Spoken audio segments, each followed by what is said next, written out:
And now, weighing in out of the blue corner, Josh the Punk Thompson. 100%. And on the other mic, he weighs in from the red corner, Big John McCarthy. Yeah, he is Big Josh Thompson, looking at his Kansas City Chiefs getting ready to lose today because it is Super Bowl Sunday and they're taking on the Philadelphia Eagles. But the real Super Bowl was last night. We got to see number one pound for pound versus number two pound for pound. We're going to talk about all of that, but we got to bring my man, Mr. Red, in here. He's got his Priest Holmes jersey on. See, I even remember who that 31 was. All right, baby, it's all good. So what's up, my man? Are you ready for the day? I'm nervous, man. So hold it. You were nervous for last night, and it's just run itself all the way into today. Yeah. Yes, man. I mean, like, yeah, it's two things, man. Last night I was like shaking last night while the fight was going on. It was so weird. I was like, I felt like I was cold because I was shivering so much. Oh my God.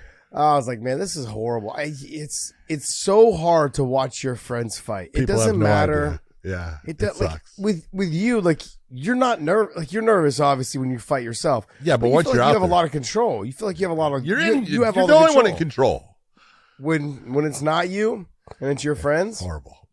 It's horrible. It really is. But then that's gonna basically just carry over until today.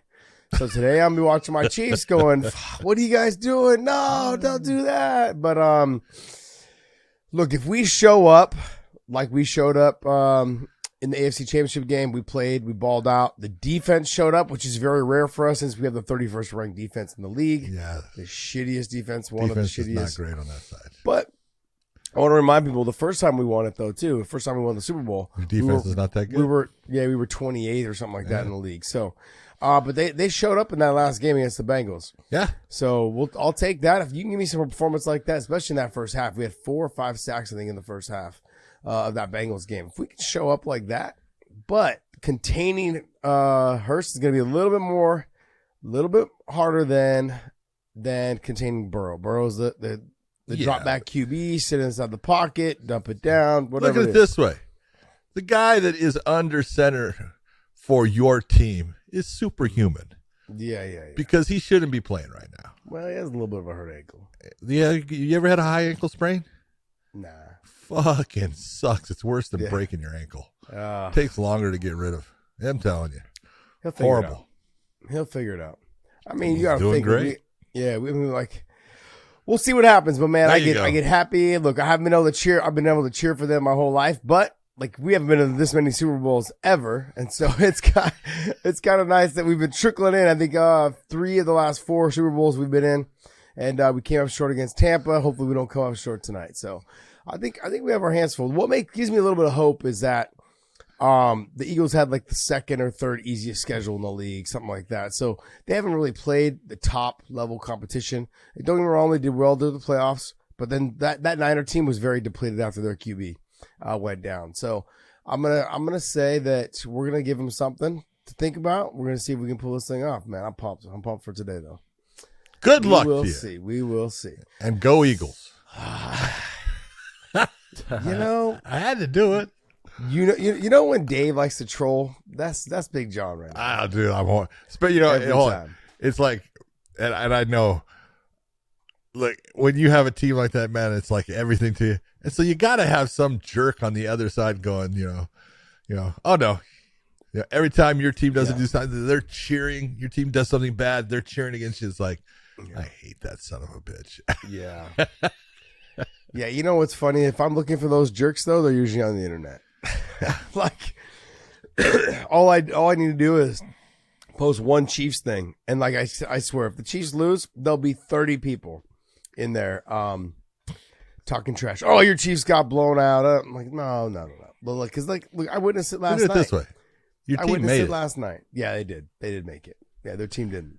Yeah, that's it. Yeah, but no, it was like last night when we were talking about the fight, during the week. Man, I got blown up just because Islam didn't dominate the fight. But I was like, what do you guys talk about it? Yeah, we'll talk about it.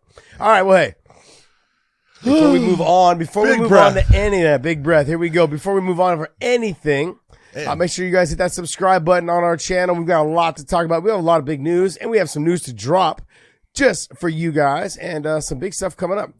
Well, John, let's get into the Islam versus Volkanovski fight that we talked about for so long, and I was obviously for my guy, Islam. But before we get into all of it, let's get into some breaking news for the Weighing In Podcast. The Weighing In Podcast is popular amongst MMA fans across the globe, and it's because of only one thing, the fans. So Weighing In is the first podcast to partner with OnlyFans to give our fans the chance to participate in our content and to get access to content beyond our podcast. You guys love the fan questions, so we're adding an OnlyFan question segment to the podcast, taking your questions from OnlyFans. We'll also answer questions right off of our feed. We're uploading content beyond the podcast, including vlogs from our travels, exclusive interviews, additional live streams, and we'll be taking recommendations from you, our fans, on things you'd like to see. Head on over to onlyfans.com/weighing in, add weighing in to your homepage, and turn on the notifications, not just to take part, but to be part of the Weighing In takeover. Subscribe now for free. See ya.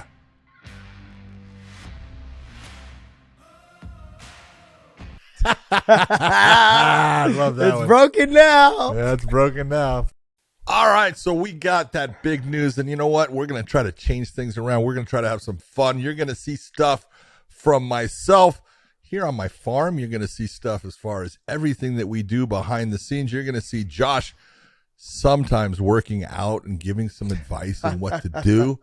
And, you know, he's got to try to keep that dad bod going and everything. But we're going to have fun with that channel. So follow us, click onto there, subscribe, all that good stuff, and you're going to like some of the stuff you're going to see.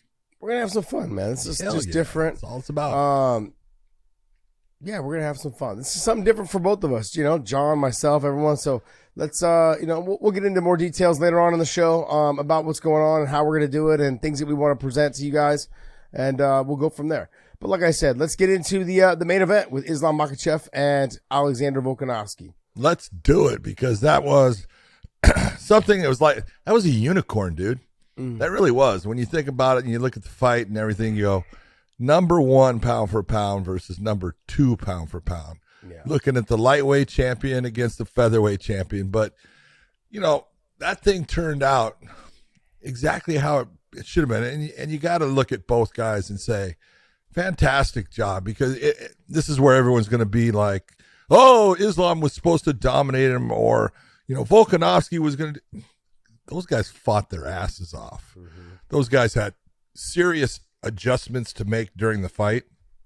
The real part that was kind of interesting, if you look at it, and you've kind of talked about it, Islam's stand-up's a lot better than people give him credit for. Mm-hmm. And the southpaw stance and the size and distance that he was able to maintain gave Volkanovski problems, because Volkanovski had to make these mad rushes in there. He was trying to time these rushes to get his shots off, and he wasn't as comfortable as we've seen in the past. But man, you have got to give it up. Volkanovski is just an Australian tank. Yeah. He is so tough, you know. And I was looking before the fight, I was looking at things and going, I don't think Volkanovski's going to win, but I don't think Islam's going to finish him. I think it's going to go the distance. And I at least was correct in that assumption, but I did not think that in the end that Volkanovski would do so well getting out of certain positions. And you look at the physical strength to do it, because he's going back to the corner saying, nah, he's not strong. I love the mentality of him, because he doesn't let anything affect him. And yes, he's got a loss on his record, but Josh, that was not a loss. No, he won over a lot of fans. That is not a loss in any fashion. He's still the featherweight champ. Mm-hmm. He's got a great fight coming up, you know, next with Yair Rodriguez. We'll talk about that, but I don't look at it in any fashion. He lost anything. And going into it, we talked about it. I thought Islam was the guy that had everything to lose, in the fact that, look, he was the champ. It was his belt that was on the line. Yeah. The pound for pound thing is, you know, that's just media stuff. But, and I even texted you right before. I go, Volkanovski looks loose. He looks good. He looks the same as he's always been. Islam looks tight. He looks, you can see the pressure. And you could, and there was. Yeah, John, I'm gonna go in order here a little bit and just jump in anytime you feel like you want to interrupt me for this. We were texting back and forth, and you had texted me that, hey, Islam looks tight in comparison to Volk, and I said I was actually in the middle. Yeah, I just didn't hit send yet of saying the same exact thing. Look at him when he walked out for the Charles fight. He had a smile. He was ready. He was, kind of just like using his hand gestures. He was enjoying the moment and taking it all in. Yep. This was, you could tell all the way up from the weigh-ins yesterday or the day before, you could tell he looked a little bit stressed. He looked something like I said, it felt like he was carrying the pressure of everything. And when we had talked in the midweek, you're like, oh yeah, like this is kind of one of those fights. I talked about it, I said, I feel like that all the pressure's on him. He's the heavier guy. He's supposed to dominate. He's supposed to control this fight. I mean, he just finished Charles Oliveira with a submission. Yeah. I thought to myself too, I didn't see Volk getting out of the third round. And everyone's like, oh, how can you say that Volk's, not going to get out of the third round? Or that Volk's going to go that long when he finished Charles in round one? Because anytime you fight somebody that is like, shorter in stature, it's a lot harder to hold them down. When they push on the head to get you off of them, you're literally clearing their kneecaps by just straightening their arm. Yeah. When you're longer, when you're bigger, it's more to grab a hold of.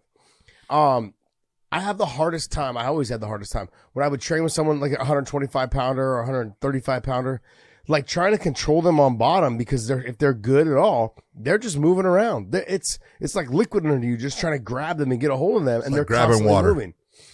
And the worst guy that I ever had to train with was Justin Wilcox. Man, that guy was built like a brick shit house. Yes, he was. Super strong. That's why they call him the silverback. Really hard to hold down, just because his legs were so short.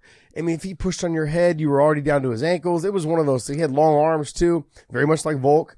It was just a different type of body style that you really weren't used to training with. And if you had that body style, they didn't have the abilities of Volkanovski. Obviously, Volkanovski's at a different level than any other fighter that Islam had to fight so far in the way that he presents threats. I also noticed that the speed was a big factor.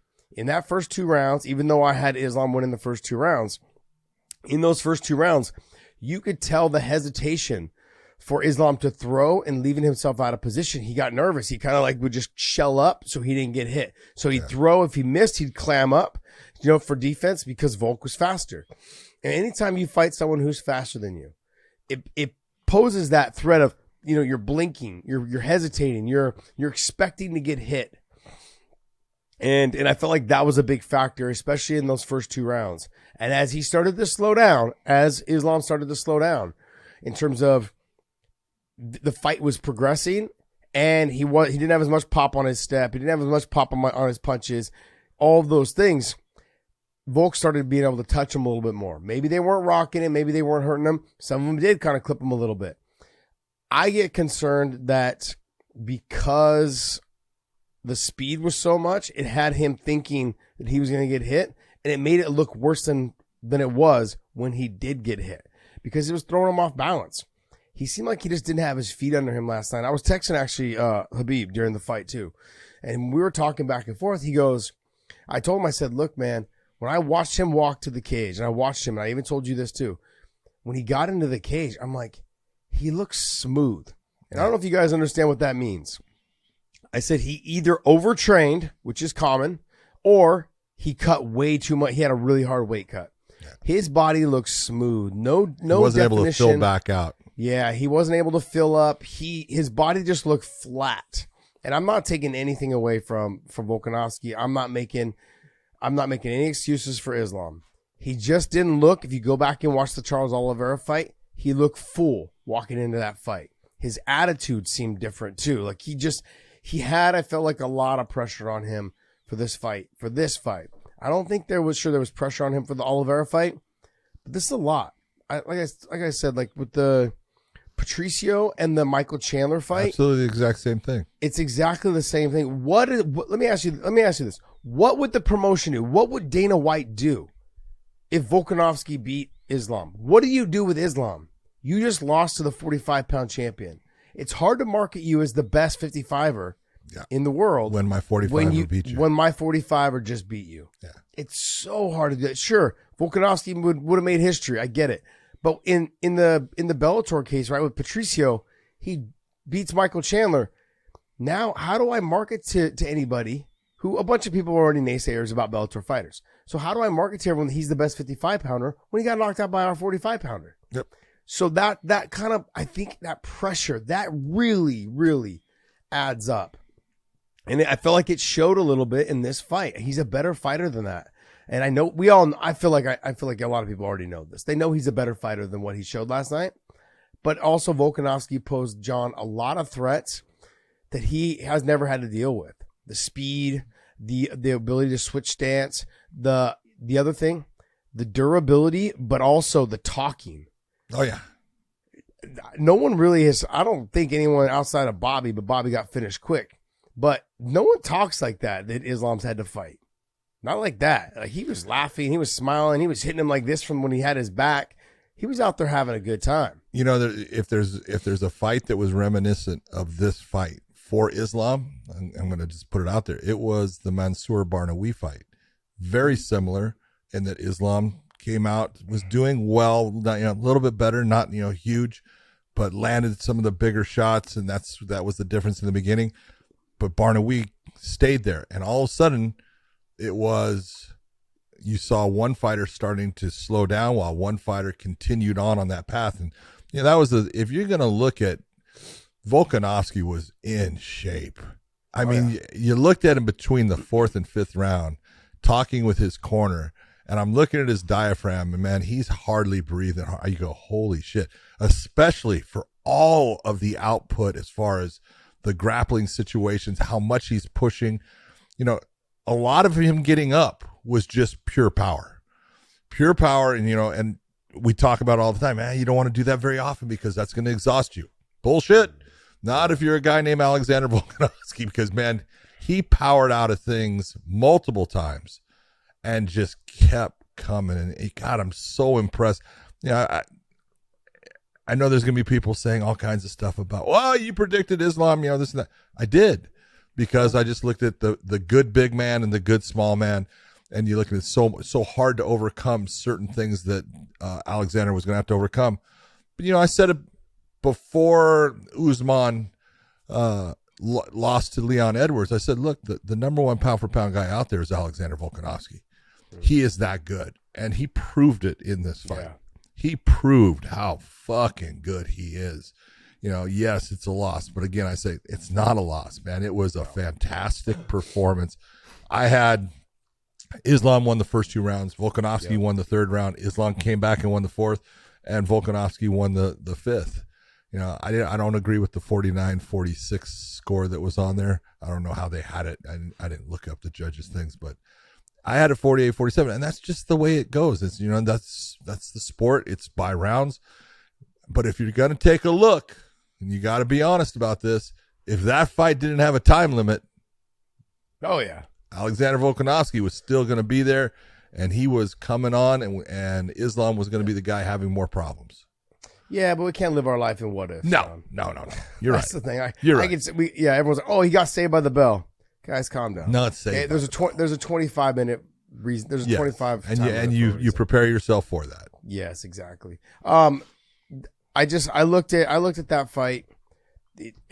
Alexander Volkanovski did a lot of great things. And when I talked to Habib about it, we were texting, and he was like, he can show a lot better than this. I said, but there's a lot of things. And I said, honestly, it's the first time in however long you're not in the corner without you in his corner. And I'm not blaming. Obviously, he even talked about it. Islam did when they were doing a FaceTime afterwards. He's like, brother, I could have done better if you would have been here. And but he's like, I get it, I understand. But there comes the point you can't. It's an adjustment, man. Yeah. It's a huge adjustment. I remember one time I had to fight with HOF. And it just was a weird vibe for me in the corner. And I had fought plenty of fights before Hav and I had ever started working together, but Bob was always in my corner. And so like I had to always have one of them. But the first time I fought without Hav, it was an adjustment. It was a weird feeling. And I'm now having someone that you've been friends with since you were 5 years old or 3 years old, whatever it is, not there. And he's always been there. That's a weird feeling. On top of that, obviously not having hit, Habib's dad, that was, he made that adjustment already. Now he's losing, having his best friend and his main training partner, all those things. That's also an adjustment. Little Umar and Usman, they're actually here in San Jose at AKA. So he didn't really get a chance, that opportunity to train with them.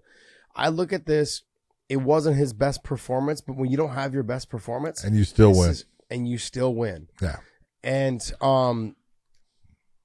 there's a lot going on. I felt like there was a ton of pressure, not just the crowd, not just Volkanovski and the talking and the movement. And it's hard to fight someone who fights so free. You don't realize that. And I found that out when I fought KJ Noons, understanding that this guy's so free, doesn't give a care in the world. It almost like feels like they don't even care if they win. You're putting pressure on yourself to win.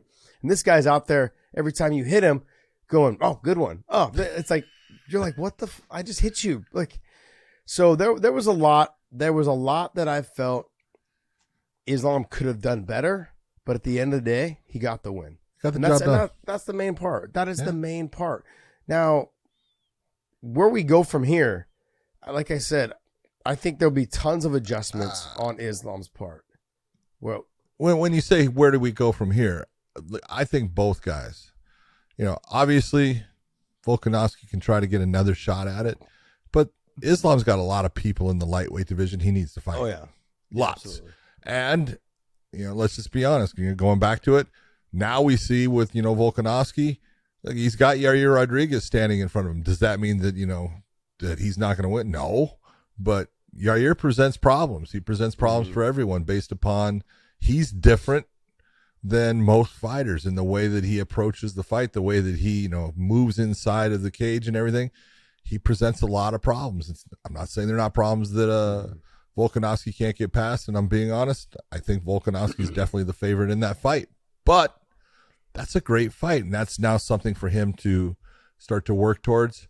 And there's other guys coming up in the featherweight division and stuff. So, Aljamain Sterling's talking about coming over. Well, there's another one for him. Let's see what happens there. So I don't know. I love this fight. I love the fact that they brought it together. I give credit to both guys for putting on a really outstanding performance by both, even though you're going to get a lot of, it wasn't that exciting. It was good because it's so hard to fight a good fighter and do well and create those situations where you catch them in the mistake or anything, and then they don't fix it and you get the finish. That's, in the end, both were too good to be finished. And so, great job. I looked at it a couple of different ways. I figured that if he got to his back, that he'd be able to choke him. But then I realized in the first round, when he got to his back, Volkanovski has no neck. Yeah, no, that's a rough one. What are you going to choke? There's no neck there. When you see him shrug and you're like, what are you going to choke? There was that. And there's no doubt, and you got to say, and this, a lot of people will, anybody can be choked. Yes, anybody can be choked. But the thing that you start to switch towards, and you saw Islam start to switch towards it, is, look, we're going to use a neck or a face crank, and we're going to put a lot of pain on somebody. Volkanovski is not going to stop based upon discomfort. He is not that guy. He's not the one that you're going to get to, oh, that hurts, I'm tapping out. Ain't going to happen. You're going to have to tear his head off and show him, look, I'm holding your head over here and your body's over here. And he's still going to go, I don't care. I feel like that's a jab at Conor McGregor. I feel like that was a little jab. Anyways. Not a jab at anybody. I look at, if people walk away from this fight and think that because Islam struggled with Volk, that he's going to have problems with certain fighters in the lightweight division. No, this one made him better. Yes, not only that, but none of those guys pose the threats and the speed and the movement and the size and the body size of what Volk does. That relaxation, that cardio, it's very rare to find 55 pounders that have that type of movement, that have that ability to switch stance, that are in that short of stature and that ability to stop takedowns and to make scrambles and cause scrambles, all of those things. And we've seen like guys, top guys, Thiago Moises, Sarukian, other guys that Islam has fought. They didn't pose this type of threat. Like in terms of they're easier to grab a hold of. They're not as scrambly. Those guys, they're fantastic fighters. Don't sit around and say that this diminishes now the fact that Islam fought Sarukian and these other guys, Moises and those guys. Those guys are good. Those guys are extremely good. It is just hard to hold someone down who is that short, that compact, that has that kind of cardio, that is that fast. Put all those things together, plus his mindset, which makes him the number one, pound for pound guy in the world right now. It's hard to beat those guys. It doesn't make, and I'm not going to, like I said, I'm not up here making excuses. I'm simply saying Volkanovski fought a fucking fantastic fight, and you got to give him your respect. You got to give him his dues. And, you know, I've gone on to say that, hey, that I've been on record saying that I think Islam has a good chance of winning the 70-pound title. Because when I look at this, and I said this also too last night with Khabib, I go, bro, he might be cutting too much weight. And if he doesn't take care of his nutrition issues, or not issues, but he doesn't keep his nutrition under check, he's got to be strict. Fights, he's going to be in trouble, man. Because I really look at the TJ Dillashaw fight when he fought Henry Cejudo. He cut so much weight. I think it affected his chin. It affected him. It affected his performance, all that stuff. I think in this fight, there was times where he just looked unstable on his feet. And I think a little bit of that is just not him cutting too much weight. He walks around 200. Most welterweights walk around 200. And he's a lightweight. That's another 15 pounds. It's not that 10-pound jump. It's a 15-pound jump. And so when I look at this, I'm like, bro, he just needs to either keep it to where it's in control or within reach of, let's say, 182, 185, 186, somewhere in there. Another 15 pounds on top of that is a lot. I mean, he's, like I said, he's walking around 192 to 200 pounds in that off season. And so he needs to keep that under control so he doesn't have to get killed during the camp. And your whole camp's not focused on making the weight. And it's not affecting your performance when you get out there. And so I think if they keep that under control, I think you're going to see him start to come back in fights where he looked full, like he did against Charles Oliveira. He looked like he had filled back out. He didn't look flat. He didn't look smooth. His body didn't look smooth. And I expect big things from him at 55. I mean, I look at the guys that are there, and they're all studs, all of them. But a lot of them lack the wrestling pedigree. There's a little submission threat there. But then a lot of them lack that wrestling pedigree, and the ones that have really good submissions, they're open to go ahead and go to the ground like Charles Oliveira, and look what happened. So in this fight, I think Islam is going to end up going in towards who do you think is going to end up fighting next? Islam? Yeah. Well, it depends. You got Dustin sitting right there. Yeah, but you got Beneil sitting right there too. I like Beneil. Yeah, I'll just throw out there. We do have on the agenda that there's reports from Oliveira's manager that Oliveira and Beneil are going to fight next. That's what I heard. That's what I was going to say. I think Beneil's got a fight that's being scheduled with Charles. You have nothing with Dustin, and Dustin, if you look at it, Dustin fought Khabib, so it would be an interesting, both Islam and Khabib going up against Dustin. Look, Dustin Poirier is as good as they get as far as preparation, tough, very good inside boxing. I'm not sure he has the wrestling pedigree to keep it on his feet, but it's still a great fight. I would love to see it. And then you have, the guys that are going to give Islam a go. One of them is Sarukian. Yeah. Because he has that wrestling. Gamrot is going to give him a little bit of, issues based upon the wrestling.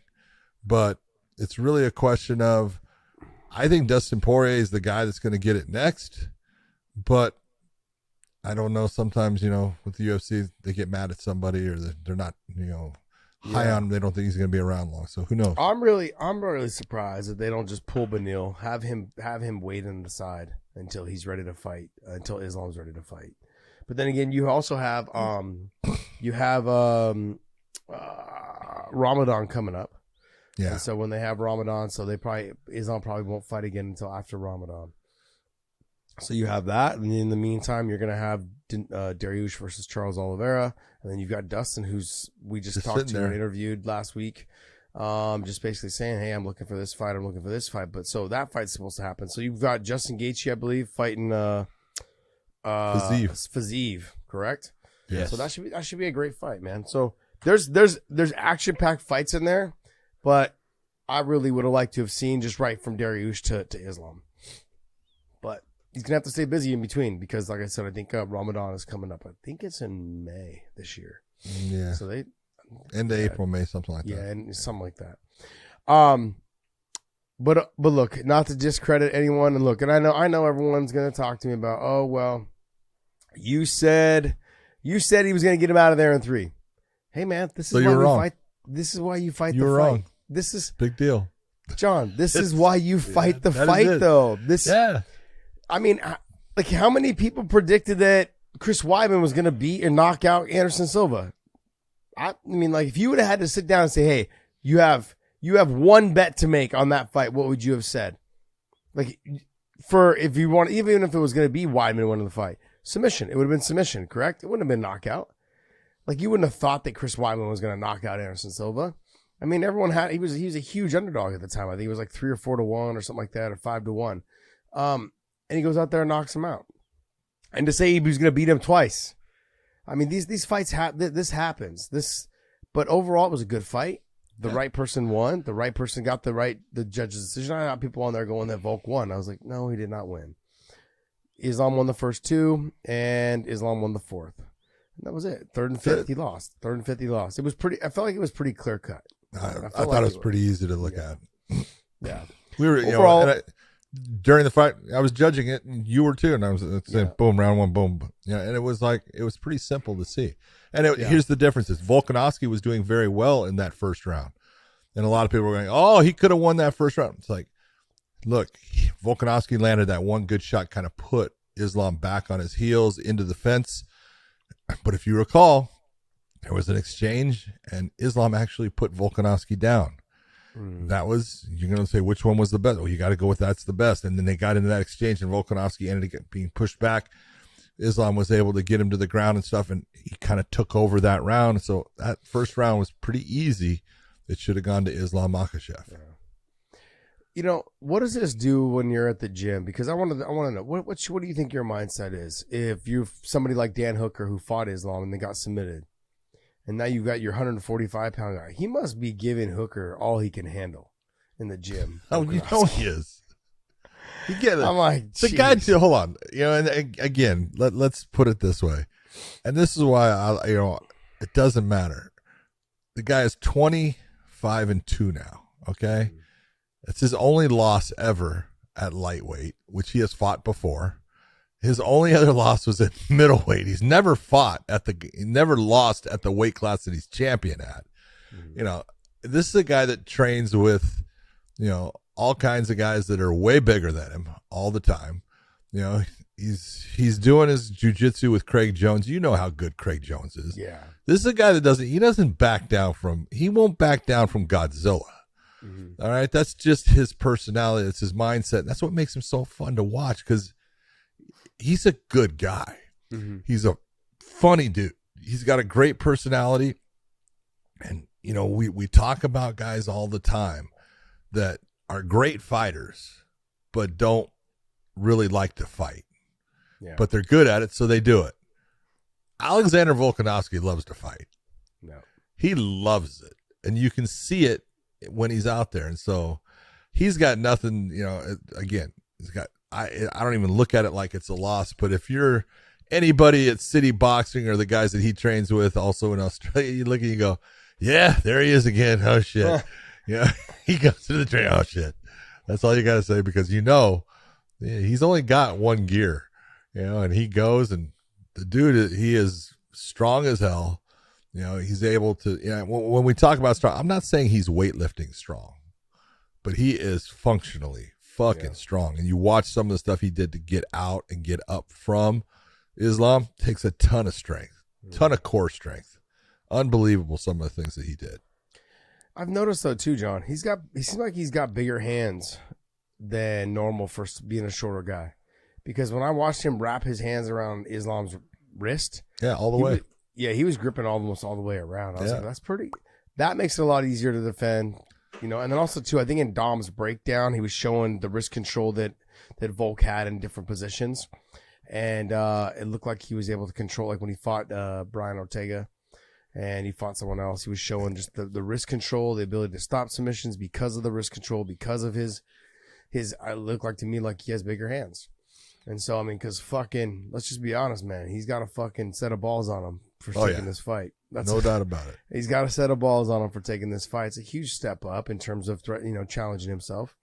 And I thought he showed out, man. You have nothing. I can have nothing but respect for somebody that does something like this, and to go out there and lay it all on the line in front of his home, not his hometown, but like in his own country. Yep. Like, just letting it hang out there, man. He had so much fun. He was engaging the crowd. He was talking to Islam. He was showing mutual respect afterwards. Especially when Islam had the figure four body lock on him, and he's got back, and he's sitting there, and you can tell he's saying, "Really, is this all you can? Come on, let's do so. Just don't hold on to me." And he's hitting, going back, but you look, and you go, you can do all that talking. You got to figure a way to get out. Not easy to do in that position, but just. I love the attitude of him. Yeah, absolutely. Good fight, though. Yep.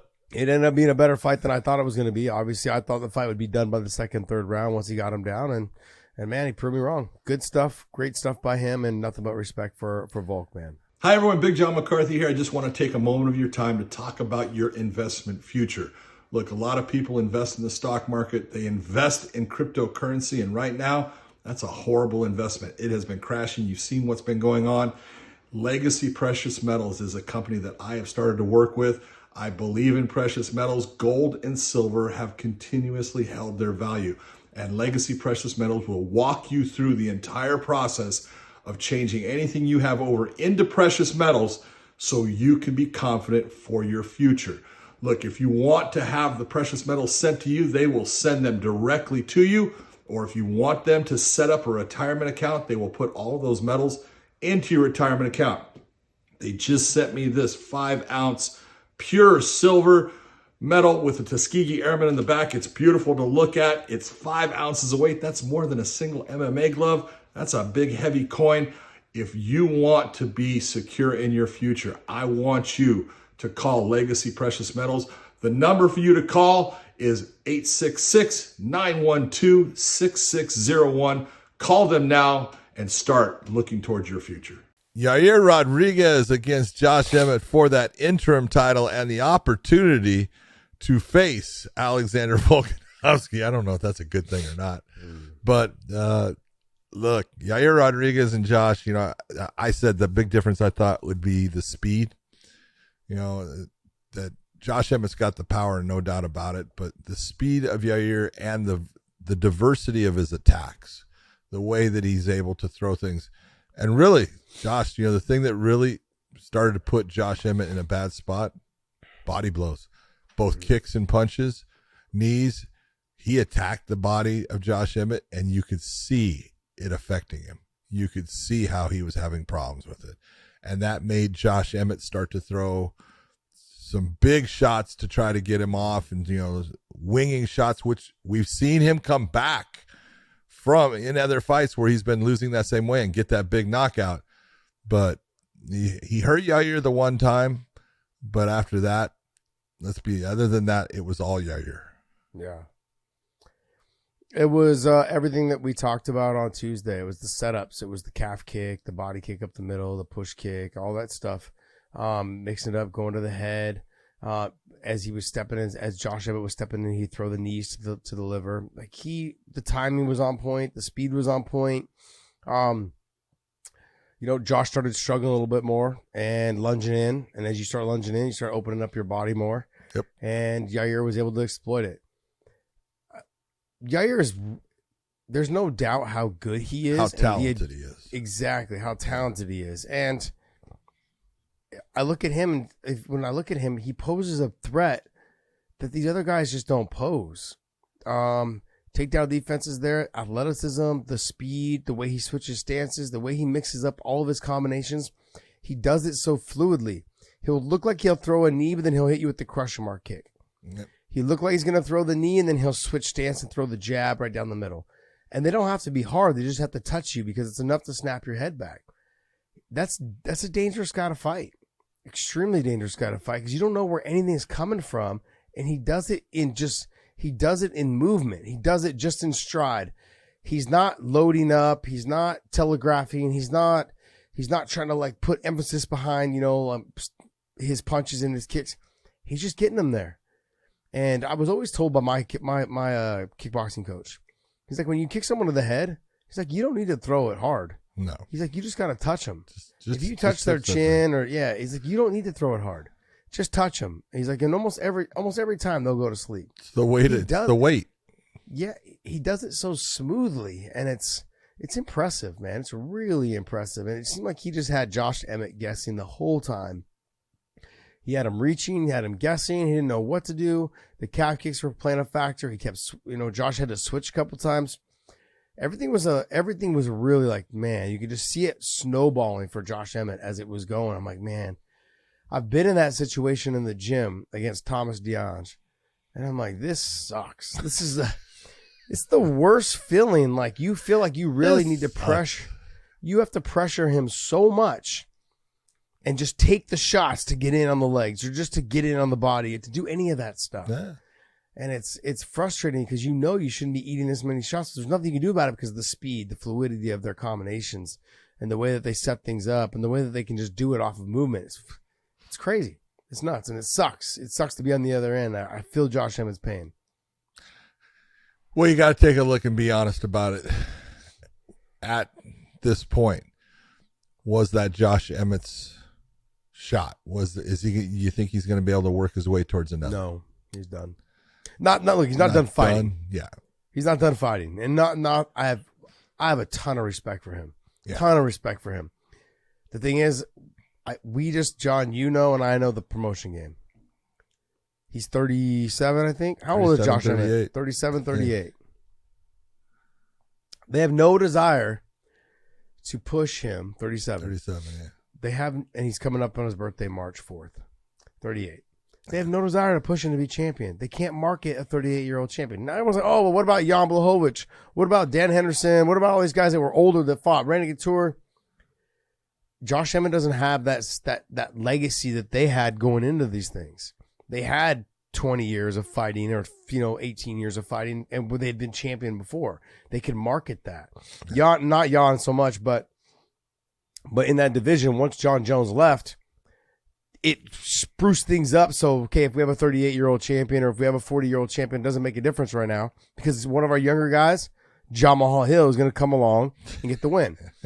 You know what I mean? Like, they're eventually going to lose out, which is fine, but then we got to figure out who we're going to place there. Right now, it's John Mahal Hill. And so once Hill got in there, but Hill is still, I think, like 33, 34. He's older too. Not old, but old. In the upper weights, it's okay to get away with those heavier guys.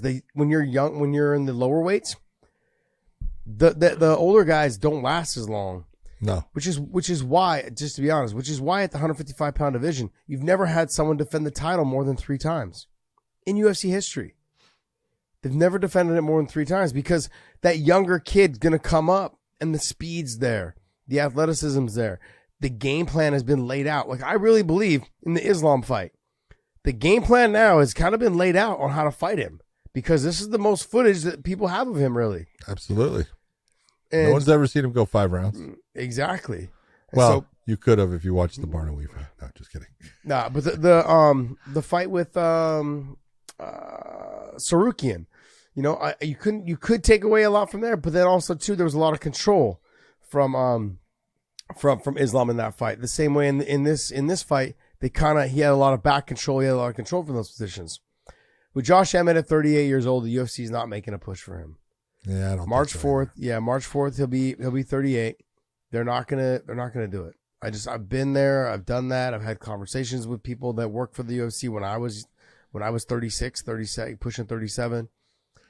And they're telling you you're becoming an old man. Yeah, they don't have the desire to spend $1 million or $2 million or $3 million on you to promote you across the world to be their champion. They just don't. Look, when you look at that division at 145 pounds, pull up that division for the UFC, please. There's killers in there. And Josh Emmett's one of them. But you've got Yair, young kid. Brian Ortega's still young. Arnold Allen, still young. Emmett's, Korean Zombie's kind of, aging out a little bit too. He's older. Calvin Kattar, still young. Giga Chicanza. Giga, I don't know how Giga is. He looks like he's 50, but. But you got guys like Evolov. Tupuria. Super young. Topuria, super young. Yeah. Bryce Mitchell. Young. Yusuf, all of them. They're all young. Yeah. Dan Ige is probably in his low 30s, 33, 32, 33, somewhere around there probably. But all that whole group is young. So they're not going to make another push when they know they can slide somebody else up. Look for them to try to use Josh Emmett to build one of their younger talents. Yep.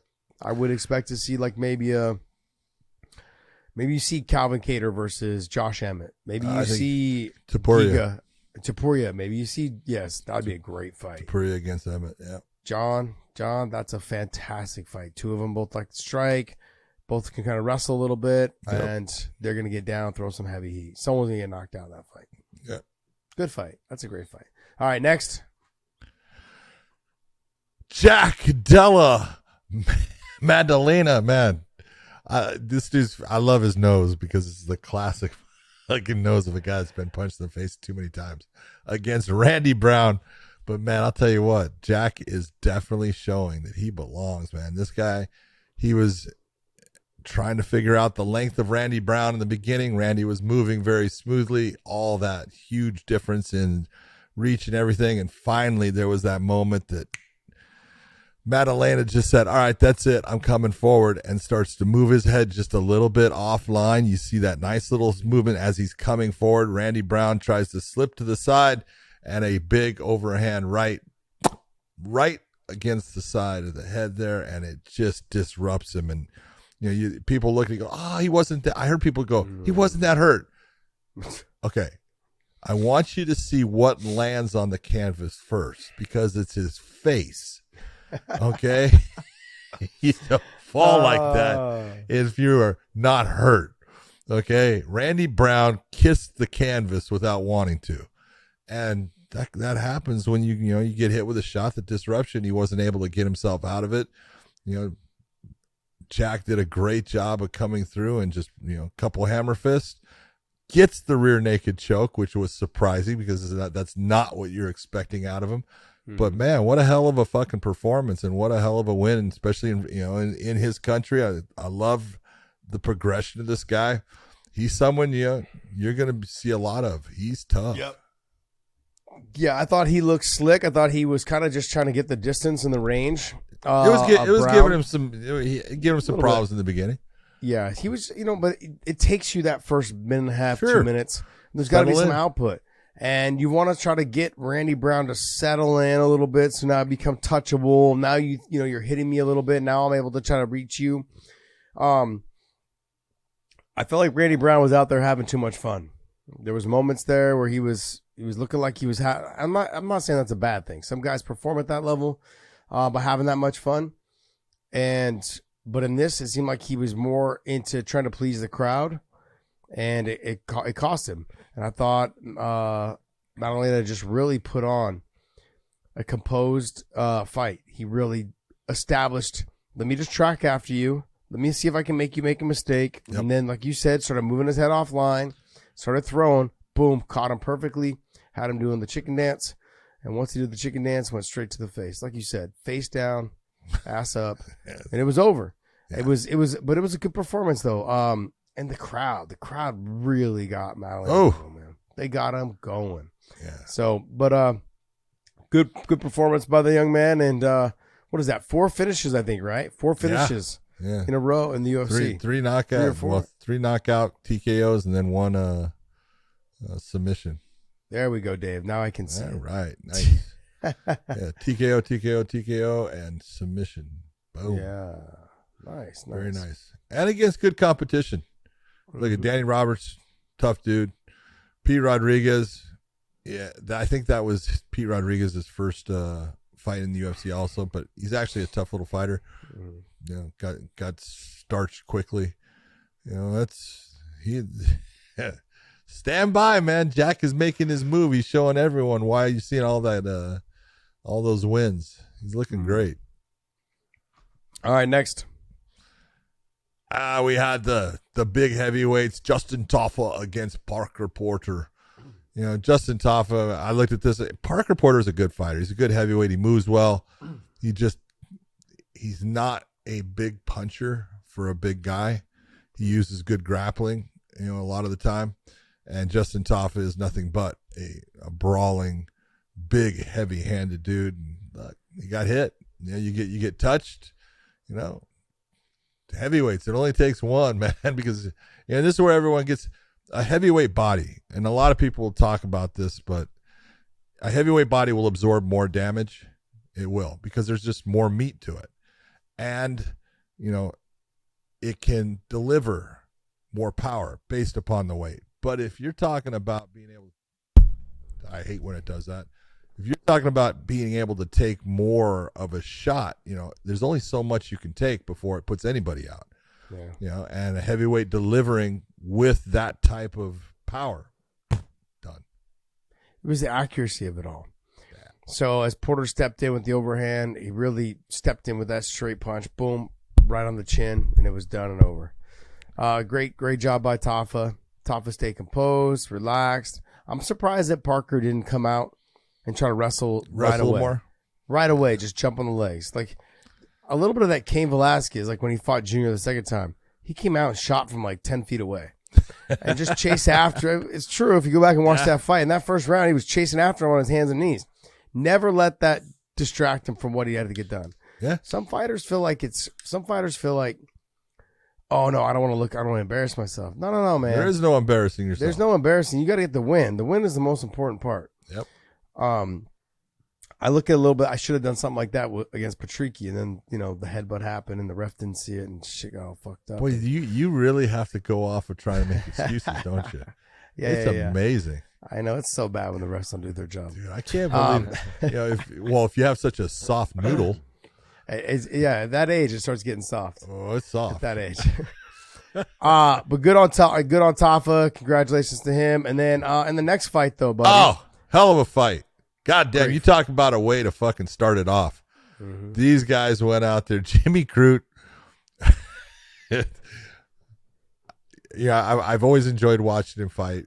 He is a guy that, he dies on his shield when he dies, and he gets big wins.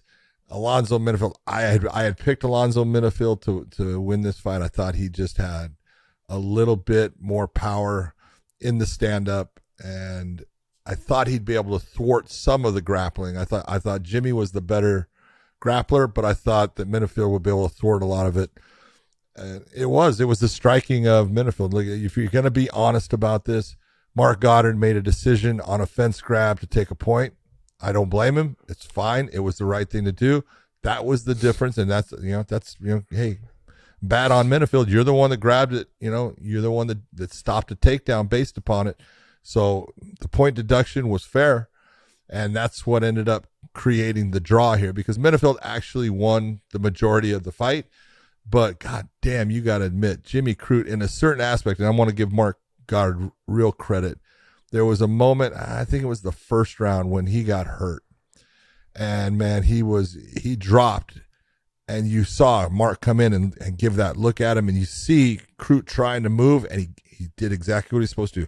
Give him that moment. Let him try.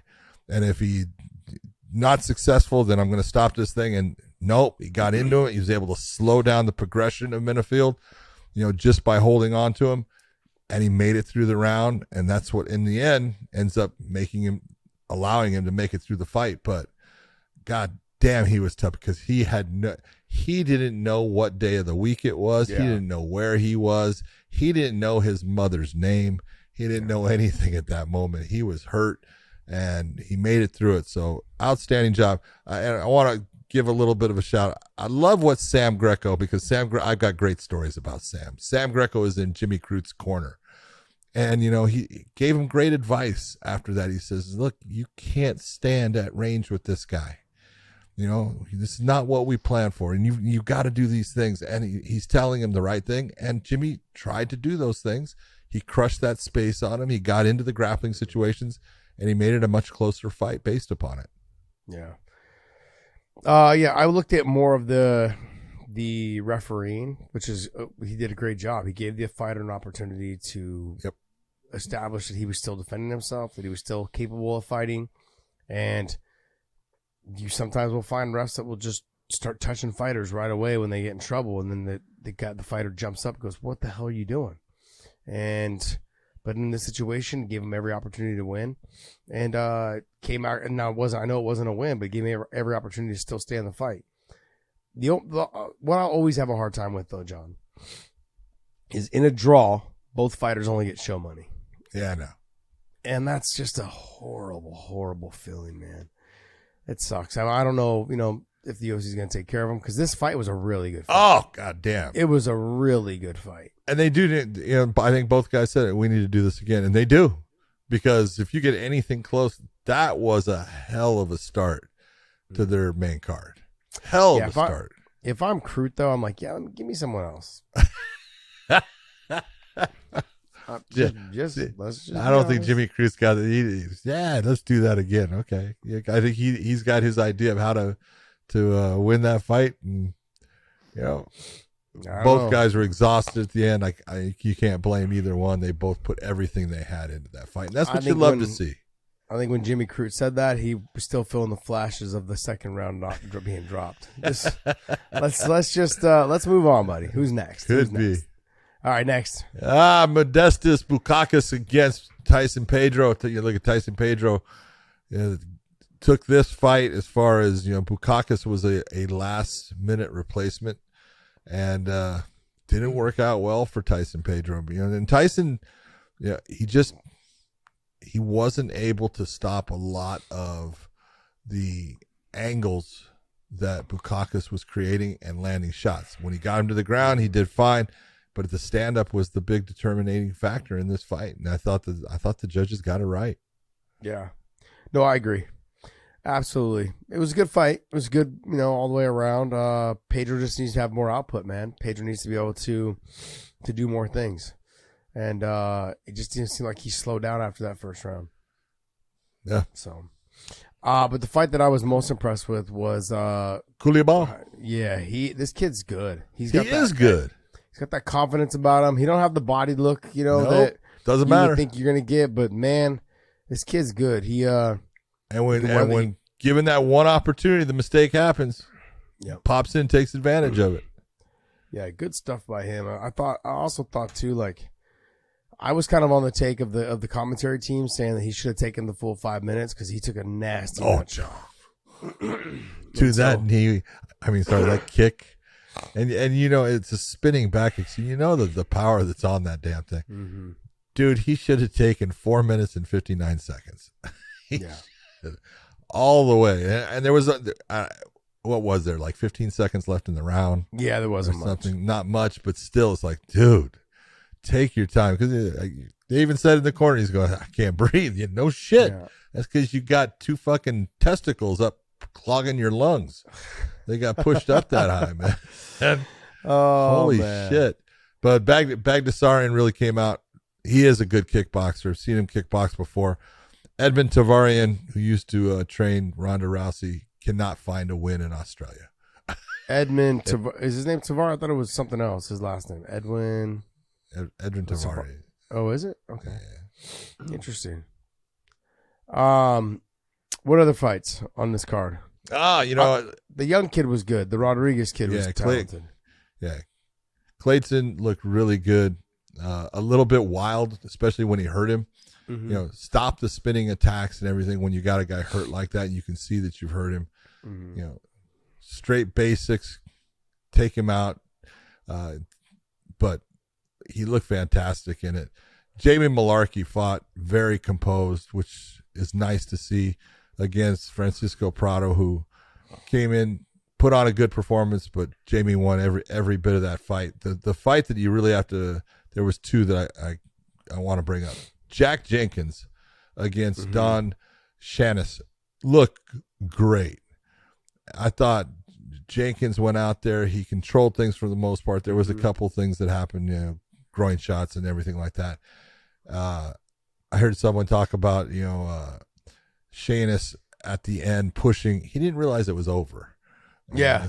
So it's like, stop. He's not being a dipshit. He just didn't realize it was over. And this is where people are like, well, the bell sounded. The fighter sometimes doesn't hear the bell. You don't hear that shit. That's why, when we say, look, it's the referee needs to come in and stop, because you can't expect the fighter to hit the bell. But Jack Jenkins looked great.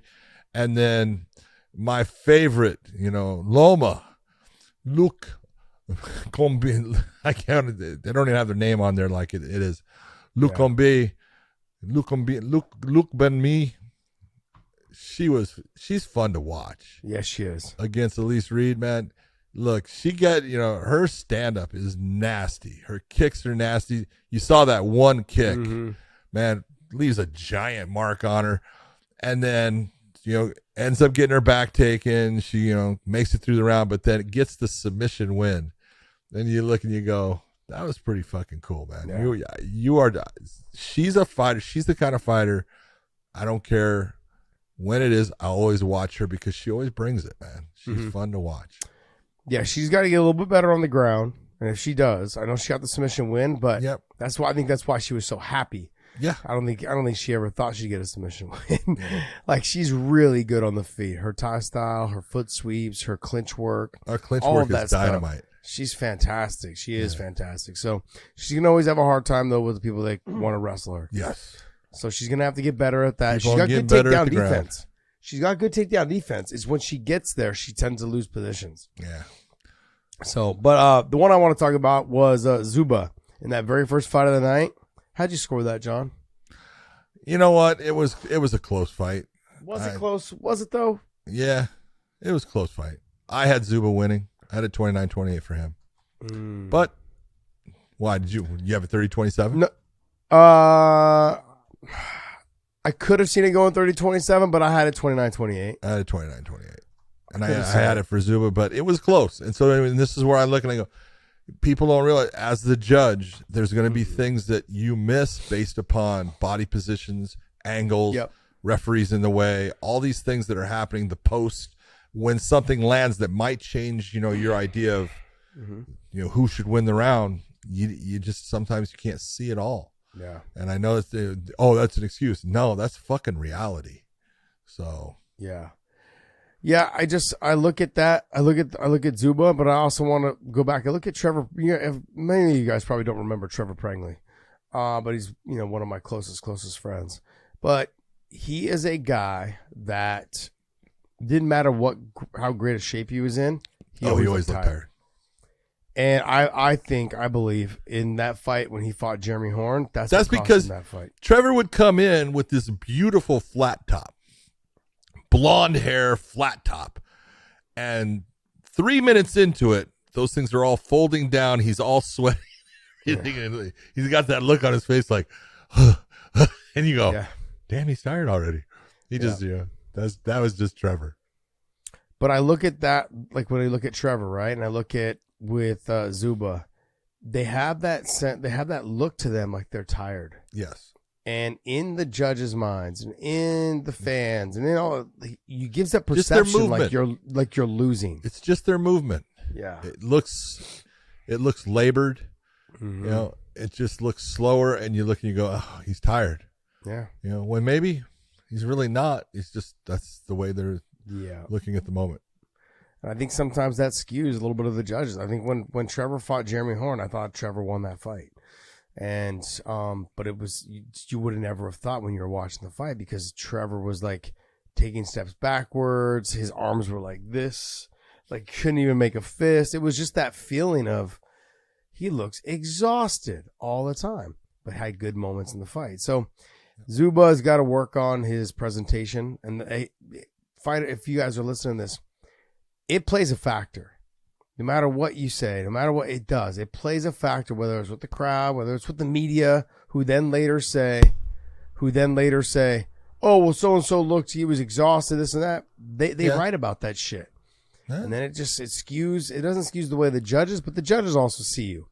You look tired. You're backing up. You're not much output. Those things. It does mentally. I think it affects. Let's look at it this way. I'm going to talk about two guys that were really tired of it. We already talked about them, Alonzo Minifield and Jimmy Crute. And think about Jimmy Crute when he was in that third round and he had these opportunities. And look at the power that was on the punches that he's throwing. There's nothing. Yeah. It's almost, wet noodle, because he doesn't have the gas to tense up and make it that hard shot. And so the judge is looking at it going, there's just not a whole lot there. As far as there's no damage being done by that shot. And so, being gassed will have the judges looking at your actions as, yeah, he's doing it, but what's it causing? Is there the damage from it? What's the effectiveness? So.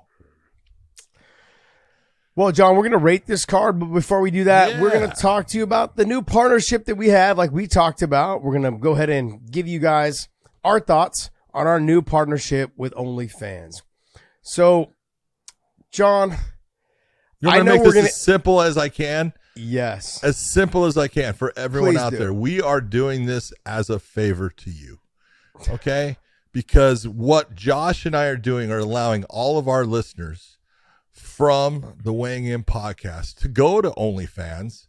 And now you're going to go to OnlyFans not because of a girl or anything. You're going to go there because of us. But now when your wife says, what are you doing looking at OnlyFans? It's about the Weighing In podcast. And if you want to look at a girl, go ahead. Yeah. You guys. We're giving you an excuse. Yes, we're letting you use this as an excuse. No, the bottom line is, and John and I, we talked about this. We've been working on this deal for 6 months. Yep. And there was a lot of things that needed to be worked out. But we also met with the top executives for OnlyFans. And we understand the direction in which that company has developed. But I also understand if you look at around, and I want to do anything I can to help support fighters for them to make money, support athletes for them to make money. And I look at a ton of fighters that are on this platform, and they've just been recently signed, or they have been there from before. And I'm not talking about females. Okay, I'm looking at guys like Luke Rockhold. They're on there. You have Chris Cyborg, she's on there, I know, and then you've got Brent Premises on there. You also have that they're also working with other sports. They've done Formula One racing. They've sponsored them. They're working into developing a sports platform where you can go and you can view all your best athletes, all the top athletes that you potentially want to follow, and they're available now. A lot of them are available, and there is a couple huge signings that I know of. That I can't say until that deal is done. Those deals are done, but you're going to see a lot of athletes on this platform coming up. And so we wanted to jump on board as we had these conversations with the top executives at OnlyFans and be able to give you guys extra content. There's a fork in the road, and that fork in the road is sports, and OnlyFans signing a lot of really top level athletes. We're the first podcast that they've signed, and it's because, you know what? In working with them, we decided, hey, this is something that we can use to actually communicate with people that listen to our podcast, with our fans. And all you got to do is, you can sign up for free. You can watch the first piece that we put on here and see, us backstage at Bellator. That's going to be dropping after this show. And then, decide for yourself. But there's ways that, I get questions all the time as far as, well, how do I become a referee? Or what would you do in this situation? Or what would be how's the rule in this? And you can't answer everything, but it comes up, it's going to be brought to us, and we're going to be able to answer those things for you. For Josh, talking about, hey, what was it really like to work out with Habib? What was it that gave you the most problems? All these different things. It's there for you if you really want to know, and we'll answer those questions for you. And we're going to give you a lot of content. And that first content's going to be dropping right after the show, so check it out. It's the behind the scenes from Bellator, so hopefully you guys enjoy it. It's free. Make sure you guys sign up. I want to thank you guys for continuing to support us, and hey, check it all out. All right, John, let's get into some other stuff. Let's get into the most important thing. Yep, we're going to rate this show on this fight. Oh, okay, go ahead. Yeah, we're going to rate UFC. We're going to rate the UFC and this card. I'm going to give it, I'm going to be honest, there were some good fights. The last two were good. There was, the Metafield fight was good. I enjoyed, what was the other one? I thought the Kulabau fight was good. Yep. And I thought the Boon Mi fight was good. And Jack Jenkins had a good performance. A little bit, kind of dominant. Same thing with the Yair kind of dominant. I give it probably, I'd say, closer to a 7.5. Maybe. Oh, you're so harsh. 7.5. No, I'm not harsh. I'm being real. You're totally you're hard. At least an 8.5, if not a 9. No, John. Yes. John, No, look. Okay, stop. And this is why. You can disagree all you want, and that's okay because you're normally wrong. And again, you're once again wrong because I want you to take a look at some of these fights. All the ones you talked about, I agree. Mm-hmm. Those made it, but the level. I love when the UFC puts together this kind of card because there is at the top. You can't ask for anything more. And did it deliver? Yeah, it did. It delivered for me in the fact that I watched Alexander Volkanovski and Islam Makhachev go after each other as hard as they could. And you're talking about, it's like a drag race between a fucking Shelby Cobra and a fucking Hellcat, Charger or something like that. It's gonna be close because they're both fucking monsters. And it was a great, just a great showing by all of them. I thought the Yair Rodriguez fight was fantastic. I thought he looked great. And the way it started out with Jimmy Crute and Menifield, man, it's at least an 8.5, if not a 9. No, the reason why is because a lot of the fights, even though they were good fights, and they looked fantastic. Jack Jenkins, one-sided fight. Okay. The Rodriguez fight, one-sided fight. Kulabau, good fight back and forth, but finished the submission. But there was some drama in there, so I'm going to give that up. I'm going to make that fight. That's going to catapult this card up a little bit more. The other fights haven't done anything for it yet. I don't want to see one-sided fights. I want to see tough fights back and forth. I want to see competitive fights back and forth. The Menifield fight, absolutely. I thought it was fight of the night. And then I get into, I got it was fight of the night all the way up until you get to Volkanovski. Yeah. And Islam. But the Yair fight, one-sided fight. The other, scroll up a little bit for me. Yeah, there, but Dave. it's a one-sided fight with Yair basically dominating a really good fighter. A really good fighter. Yes, I get. The guy that had 2 losses in his career. I understand that, John, but it was one-sided though. Okay, you need to up your margins just a little bit. But stylistically, we kind of thought it was gonna be a one-sided fight. And it was exactly what we thought. Had it been a knockdown drag out, I thought the Islam fight was gonna be one-sided, and it wasn't. It was a back and forth battle, literally a 3-2. That fight helped make this card. I would have given it probably a 7 had the final fight not been the level of which it was, where Volk really came through. 8.5. No. So I give it a 7.5. I'm giving it a discount. You're discounting things. Point. I'm not knocking the fighters. I'm just saying I need to see more. I need to see more equally matched fights and more knockdown dragouts for it to be a little bit higher. You want more back and forth. A little bit back and forth. Yeah, I want to see more competitive fights. These are a little bit more one-sided. But look, this kind of happens when they go to a certain country. Do you remember the first time they went to Brazil? Yeah. 134. And then it was. Yeah, so, but that was like very one-sided. All those fights were pretty one-sided. Yeah. They knew what they were doing. Like when they don't go somewhere very often, they want to make sure that the fighters that represent that country are represented properly because they want to keep going back. They don't want to see their country get smashed. Man. It's true though. But they want to give their fighters an opportunity to actually get wins, so they match them up favorably. It's smart on their part. Good. That's good promoting right there. All right. Dave, what do you got for us, man? Give us some news. All right, you guys touched on it. No. I'm breaking this. I'm not allowing you to be in control. Screw that. I don't give a damn about Charles Oliveira versus Beneil Dariush. Jens Pulver was put into the Hall of Fame. That is the next thing that needs to be talked about because Little Evil, it was a pioneer in the lightweights. You're talking about lightweights. You knew him early on. Mm-hmm. This is a guy that, I did his first fight in the UFC against Alfie Alcarez. Mm-hmm. He was with Bob Shamrock at the time that he did that. This is a guy that, he had just a back and forth career, but in the UFC, he had special moments. That knockout of John Lewis was huge. Got the win over Cal Uno at the time. Big time fight. Got the title. And then beat BJ Penn when everyone was looking at BJ like he was unbeatable. Yeah. Jens Pulver, congratulations, my man. You absolutely deserve that. It was a long time coming, and it shouldn't have been.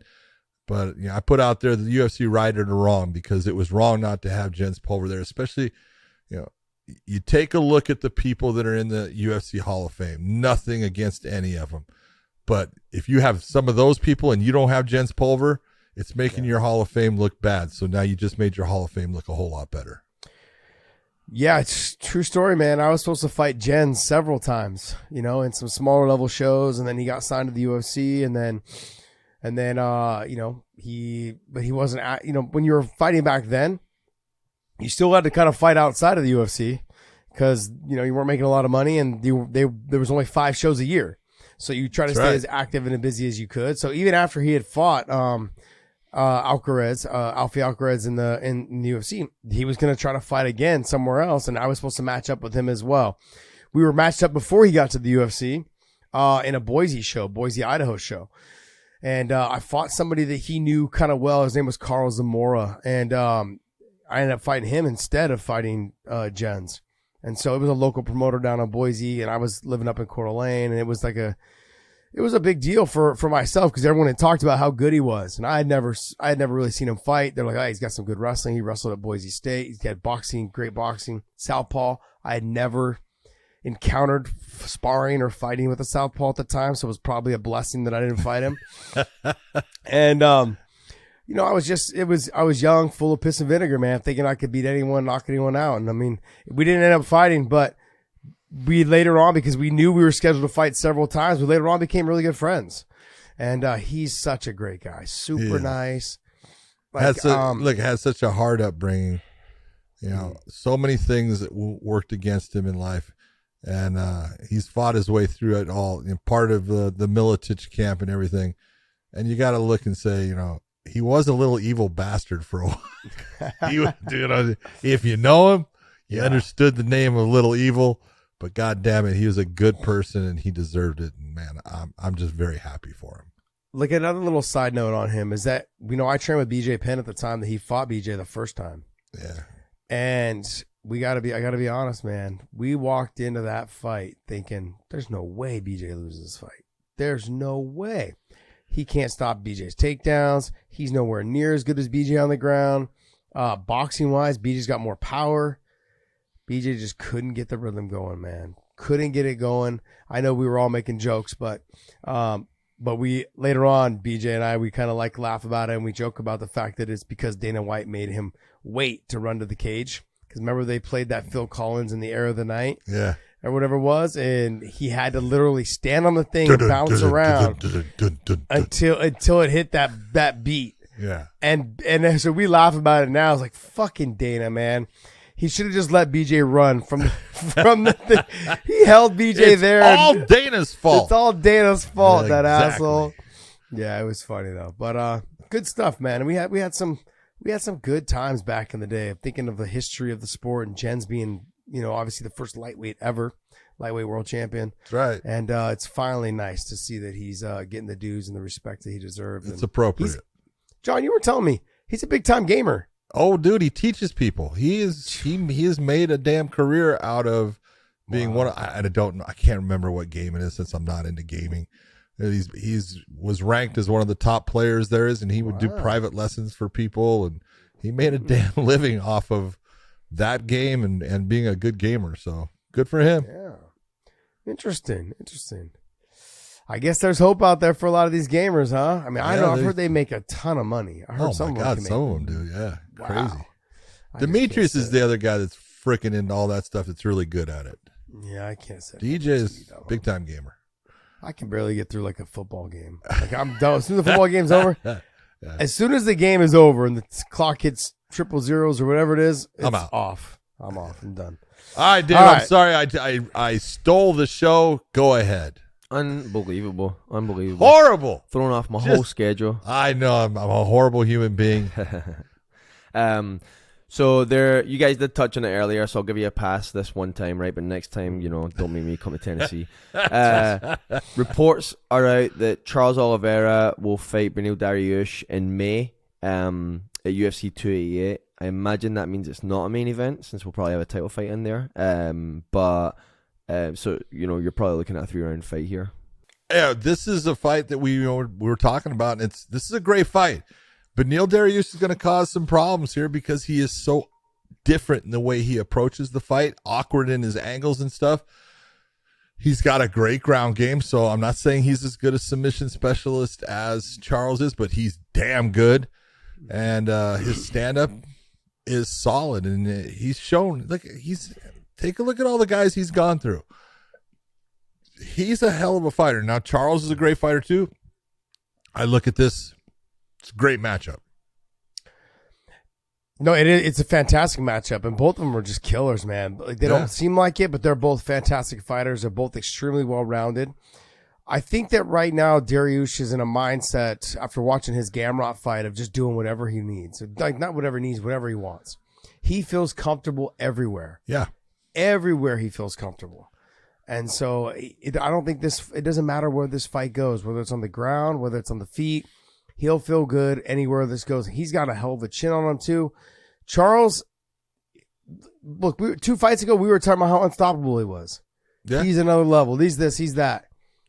Because he was making it look easy. Yeah, one fight ago. Because he was making it look easy against top-level guys. Yeah. But Dariush poses just a different threat, whether it's the... Styles. And I'm not saying Charles can't get this win. He definitely can't. But style-wise, this one's going to cause him some... He's gonna have to work at some things and change some things up. The style of Beneil is it's awkward at times, and when you fight guys that are not in that smooth pattern that you're used to, it creates problems for you. Yeah, it's gonna be a good fight though, and they're saying in May. They're gonna say in May, and then I think Ramadan is around May, I think as well. So that kind of works out. So as soon as that's done, Islam will come back in and probably fight to the winner of this. Sounds good. We'll see you next. All right. This other one I wanted to touch on was this change in UFC contracts. I'm guessing, I don't know where it comes from, but I don't know if you guys saw this report. So the headline reads, UFC reportedly makes massive changes to contracts, including more restrictions and waiver to prevent class action lawsuits. It goes on to say, one of the major changes in contract is that if fighters have any issues with the UFC, instead of taking it to court, they must go to arbitration. Unlike courts, arbitration is private. There would be no public record discussing what has been disputed, with media and other fighters being kept in the dark. In addition to this, the UFC has instituted a waiver in their contracts to help prevent class action lawsuit. Any fighter that signs a new contract will not be allowed to be a class member in any class action lawsuit. Thoughts here? Yeah, I see a company trying to take away rights of fighters instead of giving them more rights like people are asking. Guys, why do you think Francis Ngannou left? These are the things. It's little things that add up to big things in the end. And you take a look and you go, I understand why the UFC wants to put this in their contract, because I don't want fighters coming out in a class action lawsuit against me, because they really kind of have one right now. And I totally understand it, but you're trying to take away the rights of the fighters by adding these things in there. All of these things by saying, you know what, you can't sue. Who are you to say? Maybe he has the right to sue you because you fuck him over. Now, if you don't fuck him over, then I don't think they should be able to sue. But the reason that people can sue, it's not always fair that people can. I agree with them. But sometimes it is, because what you did to them is dirty, and it's their recourse in trying to make something that's a wrong a right. And I don't know. I just take a look at what this has been this way for a while. The contracts are very restrictive. They're very one-sided, and fighters are going to have to make a stand somewhere. And it's got to be not, you can go with all these guys from the Dana White Contender Series. They'll sign anything, as we have seen. It's the same thing as what, happened with Tough coming in. Those guys would sign anything because they just want to be part of the UFC. And I understand that. And if that's what you want to do, I'm not going to sit there and tell you not to. But your fighters like a Francis Ngannou, guys like a Volkanovski, guys like Israel Adesanya. These people, Islam Makhachev, they can be the difference maker. They can be the ones that go, I'm not doing that. And they need to. They need to understand the more rights you sign away, the more someone has complete control of you is not a good place for you to be. So when I signed the contract with them to go from Strikeforce back to the UFC, because I was on my last fight going into after my last fight with Gil, I had one more fight left. They wanted to re-sign me. So they re-signed me, and I signed willingly. But they also had all these other things in there where I signed away my rights to my name, my nickname, voice, my likeness, all this other stuff. Yeah. I didn't sign any of that. Those are called ancillary rights. Yeah, so I still have all of those things. The only thing I don't have is because I had already signed it away. Was the video game rights, and that was already signed away to EA because Strikeforce was the first game to do a deal with EA. Yeah. So the very first EA video game was with was under Strikeforce, and I was already in there, and so I had already signed away my EA rights, my video game rights for that game for whatever. So EA kind of pretty much owns the Josh Thompson, whatever the Punk thing is. And then, but then my trading card companies, all the others, those are all still under me. And it bugged the UFC literally all the way up until the last fight I had with Tony Ferguson with the UFC. They were still trying to get me to sign off on all my rights to everything. And I told them no. And the girl that was there, I can't remember her name. She goes, Dana said you need to sign this. And I was like, I'm not signing that. She's like, well, he's going to get mad. Like, you need to sign this. Like, and I said, you can call Dana and tell him that I'm not signing it. I said, I'm telling you now, I'm not signing it. And they had just done the Reebok deal. And I just was like, I'm not signing away any of this stuff. Yeah. None of it. Like I pretty much already knew I was leaving because I just knew like where they were at number wise. They kept trying to sign me even after that fight. They kept trying to sign me. And I just said, look, I'm not interested. Like I wanted to wait for my time period to come up. They will continue to do this.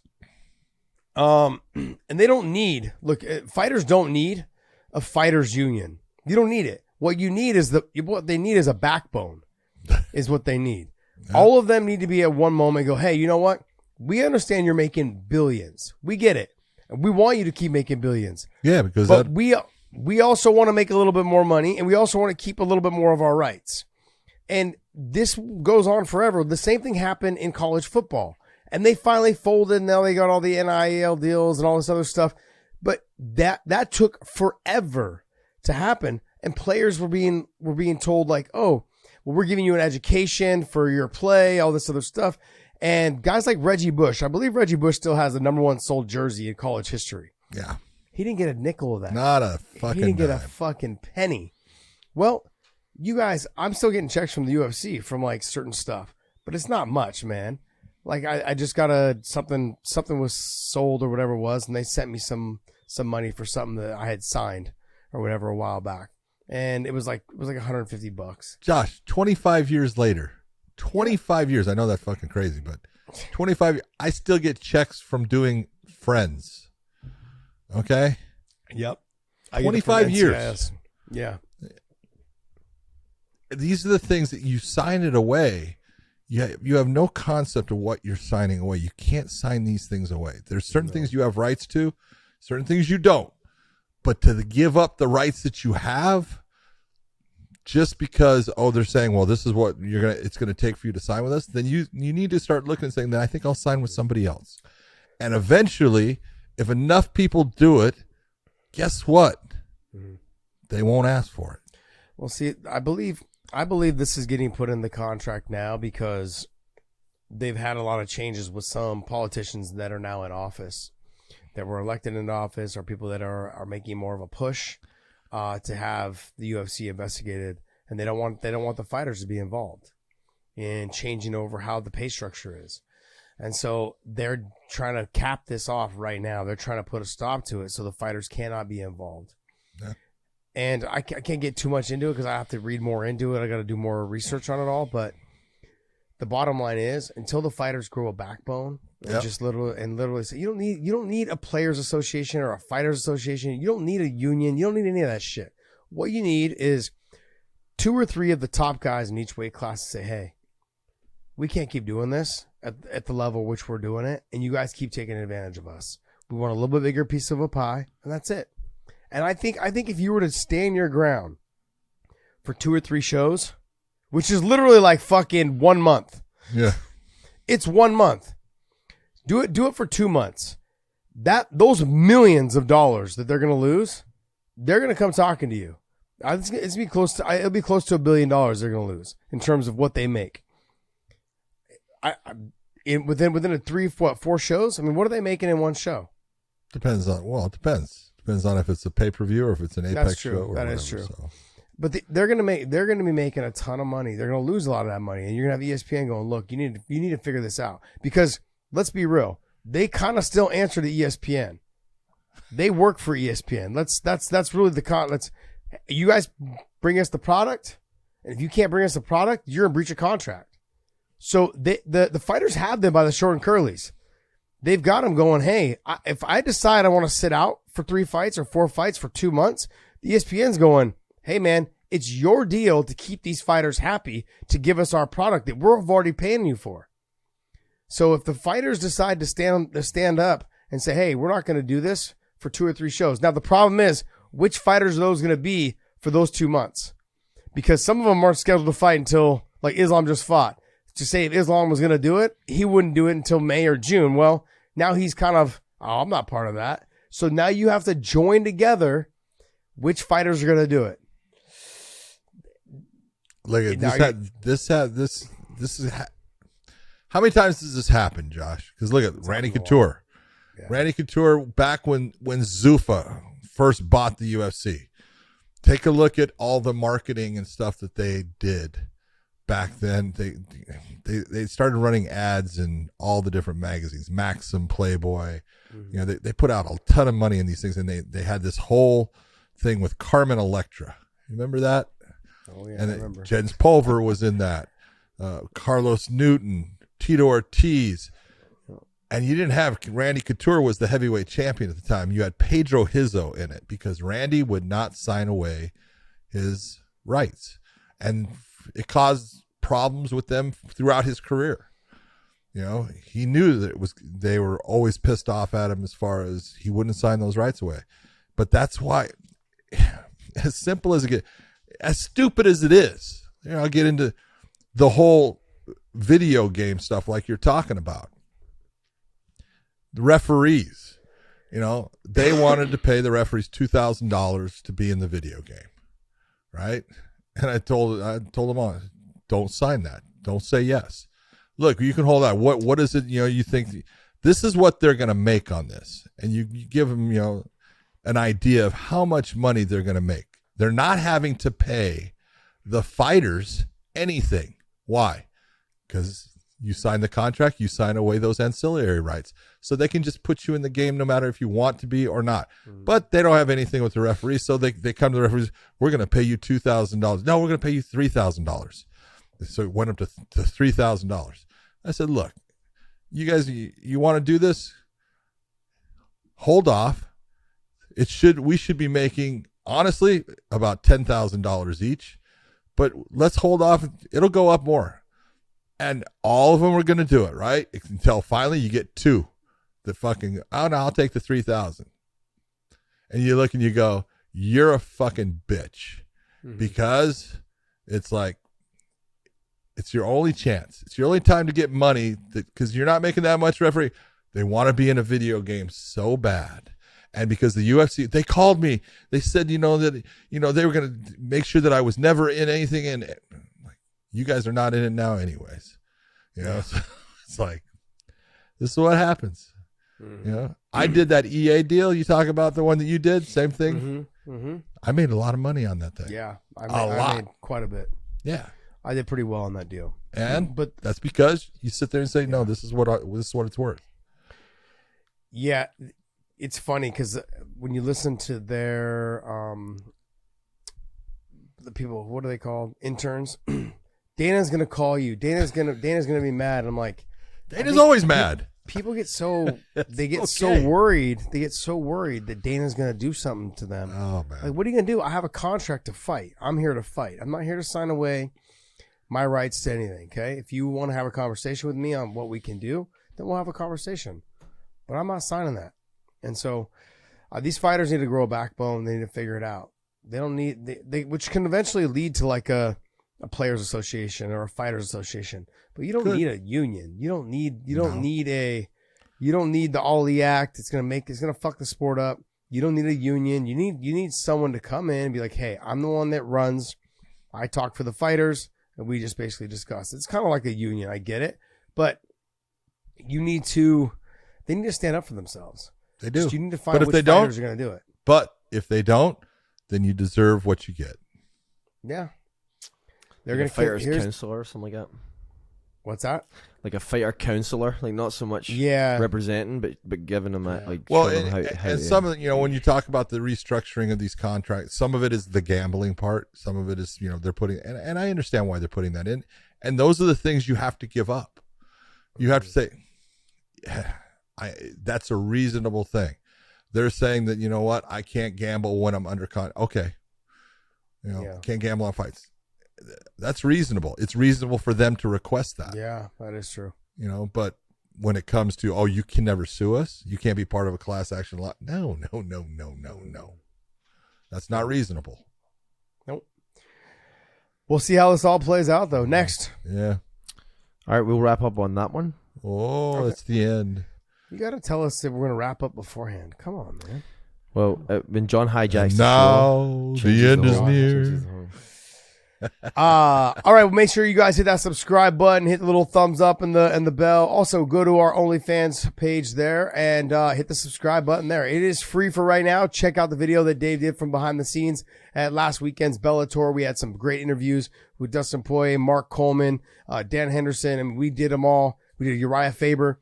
So check it all out, and that's on our OnlyFans. That'll be up on our OnlyFans. We want to thank you guys so much for supporting us and continuing to support us. And we're looking forward to having more input and more content available for you guys on OnlyFans and your guys' input onto the show. So that's the direct relationship we're trying to build with our fans. This is going to be a fun experience, John. Yeah, we should have a good time doing it because we always have fun. Come on, look at us. We're fun guys. For everyone out there, thanks for tuning in, and we will see you. Go Chiefs, Eagles! baby, Chiefs! Go Chiefs, Eagles! baby, Chiefs. Don't listen to this guy. Chiefs!